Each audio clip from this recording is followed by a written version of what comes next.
Breaking news, anger mounting over the handling of the sudden firings of dozens of U.S. attorneys by the Trump administration. This is CNN Tonight. I'm Don Lemon. Dozens of prosecutors told to clean out their desks by midnight in a move that one source says, quote, could not have been handled any worse. What's behind the surprise purge? Plus, the White House acknowledges that Team Trump, new fired National Security Advisor Michael Flynn, lobbied on behalf of a foreign power, Turkey, during the campaign, but says the president did not know. So let's get right to our breaking news now. The surprise firings of dozens of U.S. attorneys tonight.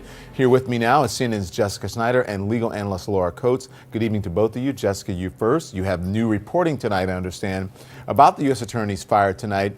The issue here is how this request was handled. So what are your sources telling you?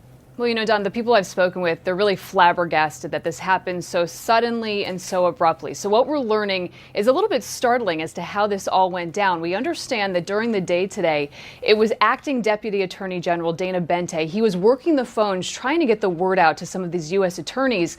Well, then suddenly the media reports got out, also a press release from the Department of Justice itself. And that's how some of the U.S. attorneys found out that they would be asked for their resignation. This was very abrupt, and really, they're given just a few hours to clean out their desks and get out. But what's also interesting about this, Don, is that we understand that many U.S. attorneys had actually asked the administration where they stood. Would they be fired at some point? Would they be asked to stay on? And we understand that throughout the past few weeks, since the administration took effect January 20th, there was really radio silence. So they asked for it. They asked for some indication. But as we saw today, they got none. Interesting. Laura, as Jessica is reporting, this isn't it's not that unusual. But the way it went down, is that unusual? What's your reaction? Well, my reaction's kind of visceral for the reasons Jessica has already talked about. The idea that it's not unheard of that a new presidential administration would try to appoint people who were going to further their legal enforcement objectives and goals. Jeff Sessions has been very clear about how he'd like to break away from the Obama era ways of enforcing drug policies, et cetera. That's not odd. Clinton has done it. You have, every administration has done it. What is odd, however, is that they normally are allowed, for the sake of transition and uniformity, to have their seats filled before they actually leave. When you do it in this abrupt manner, and the U.S. attorneys are supposed to be confirmed by the Senate, you leave a vacancy in each of those 93 essentially districts, and you leave them wondering who is going to be their leader and how are we going to uniformly apply certain things. And so from that perspective, it's a very kind of knee-jerk reaction that was unnecessary. Yeah. And no doubt, Laura, all these attorneys were in the middle of working on cases, right? Yeah. And not to mention, it's not, most presidents don't have these kind of lingering lawsuits across the country. Travel ban excluded. There's actually some Trump-specific litigation going on. And so you have the impression, however, that people are thinking, well, will the people who are resigning or being asked to resign, are they going to coincidentally be in the same jurisdiction that oversee Trump-related litigation? If that's the case, we're going to have to look very closely and figure out, well, is there a connection here? Is it benign or is there actually a connection here? And either way, this is why it's so important to keep in mind that the people that he has said do not have to resign are the people who are acting Deputy Attorney General and the person who is supposed to be the incoming Deputy Attorney General. Both people are already U.S. attorneys and are not being asked to step down because the administration presumably understands the importance of the continuity. Yeah. Jessica, aren't we hearing from lawmakers on Capitol Hill about this? What are they saying? Yeah, one notable lawmaker that we're hearing from, Don, is, of course, ranking member of the Senate Judiciary Committee, Dianne Feinstein. She says she is extremely concerned by this full-scale firing that happened today. She's especially concerned because she said that she actually had a meeting back in January with Vice President Pence and also the White House counsel, Donald McGahn. She said she asked them, would there be a case like this where there was just a full-scale firing and it happened all of a sudden? She said that she was assured by the White House counsel that anything that would be done in a very orderly fashion. But of course, Dianne Feinstein releasing a statement today saying that she is concerned by this and of course stating her opinion that this was not done in an orderly fashion at all. I want to play this because back in November we heard from U.S. Attorney Preet Bharara after he met with then President Trump, President-elect Donald Trump, and he says he was asked to stay on. Watch this. President-elect asked, presumably because he's a New Yorker, and is aware of the great work that our office has done over the past 7 years, asked to meet with me to discuss whether or not I'd be prepared to stay on as the United States Attorney, to do the work as we have done it, independently, without fear or favor for the last 7 years. We had a good meeting. I said I would absolutely consider staying on. I agreed to stay on. I have already spoken to Senator Sessions, who is, as you know, the nominee to be the Attorney General. He also asked that I stay on, and so I expect that I'll be continuing to work at the Southern District meeting. So, Laura, but he ended up on the chopping block, and I heard one person on earlier saying, it was because the Attorney General decided, well, maybe we don't want him. What do you think? Well, surprise, first of all, for all the people who are the Obama-era, holdovers in this particular case. And the timing of this is so important. It should not escape people that within 24 hours of comments by Sean Hannity asking for a purge, and Sean Spicer talking about this kind of deep state theory that people are holding on to their positions with the intent to somehow undermine and fatally undermine this particular administration.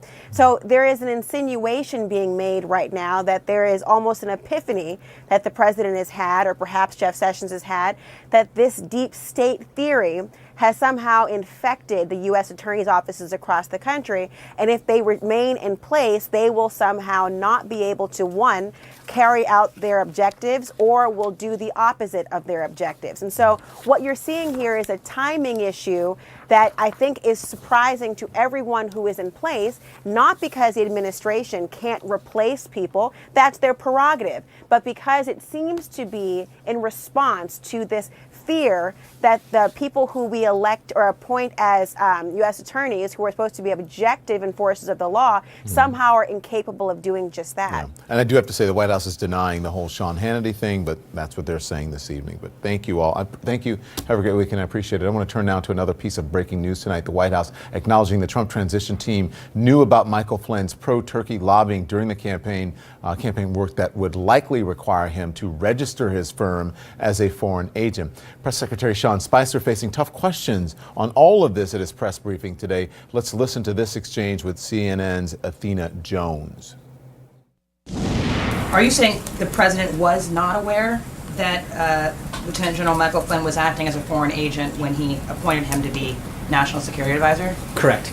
Well, and just remember, you wouldn't know that until he filed. He didn't file till 2 days ago, so therefore nobody would have known that because he hadn't filed as a foreign agent until 2 days ago. My understanding is that he filed a lobbying disclosure with Congress in November.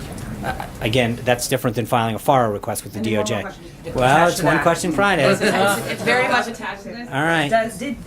The other question is, did Flynn disclose he was acting as a foreign agent in the security clearance review before he became NSA? I don't know the answer to that question. That's something that you should follow up with General Flynn on. Bring in now Richard Painter, the chief White House ethics lawyer under George W. Bush, and CNN political commentator Matt Lewis. Gentlemen, good evening to both of you. I want to ask you, Mr. Painter, the White House is saying now that the president didn't know Flynn was being paid to represent Turkey during the campaign, and you heard what Sean Spicer said. What did you make of this? Well, this is complete chaos. The Foreign Agents Registration Act has since the 1930s required foreign agents to register, and he should have been registered under the act, and he wasn't. And I can't believe that the transition team couldn't figure out that he was a foreign agent and inform the president. What kind of a country is it where we have foreign agents who are able to infiltrate the government without the president even knowing it, and take the top post in the National Security Council? Did you understand Sean Spicer's response, Richard? Yes, it made no sense, though. It made no sense that the president wouldn't know, that they wouldn't figure this out, that Matt, he was a foreign agent. What did you think of Spicer's response? Did you understand what he was saying? No, but that's pretty usual. I usually don't know what Sean Spicer means. But I would say this, look, my former colleague Chuck Ross at the Daily Caller broke the story on November 11th that this was going on, that Mike Flynn was working for this, Erdogan ally who was some Dutch company or whatever, but essentially lobbying on behalf of Turkey. So the fact that, and the Politico wrote about it too. So the fact that Donald Trump, his team, like, it didn't require a lot of really intricate vetting to find this out. You could have just read the news stories that happened on November 11th and found out that this was going on. Well, Matt, I have hiding to say in that plain sight. it's interesting because I guess they read certain news accounts and maybe they want to believe they're fake or not. But even the stuff about Alpha Bank was reported as early as October or November, and it's coming around. People are confirming it again. I'm just wondering, Matt, if it's just what is going on that they are not even listening to news accounts there. This has all been in the news before, Right. as you said. And, and Mike Flynn also wrote a piece for The Hill where he did not disclose that he was being paid to lobby, to say good things about Erdogan and Turkey and to attack their enemies.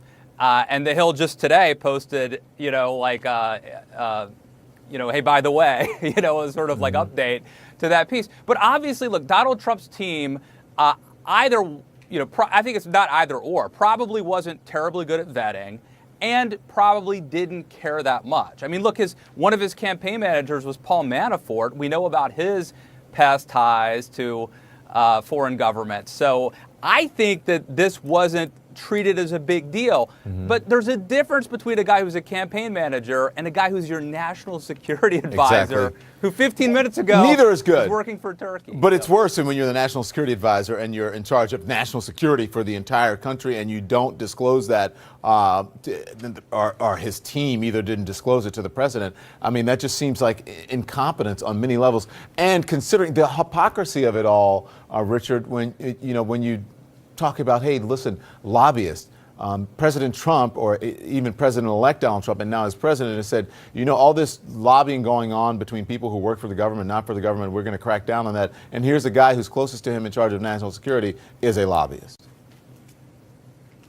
Yeah, it makes no sense to run a government this way and allow foreign agents into the government and have the president not even know, say you're draining the swamp, and yet you're bringing in people who have close ties to the Russians and other countries as well, and on the payroll of the Turkish government, and then the president doesn't know about it, or says he doesn't know about it. I mean, this is a completely chaotic situation. And then General Flynn lied about his contacts with the Russians, lied to the vice president, and we've had the attorney general in testimony before the Senate Judiciary Committee say that he did not have contacts with the Russians when he had contacts with the Russians.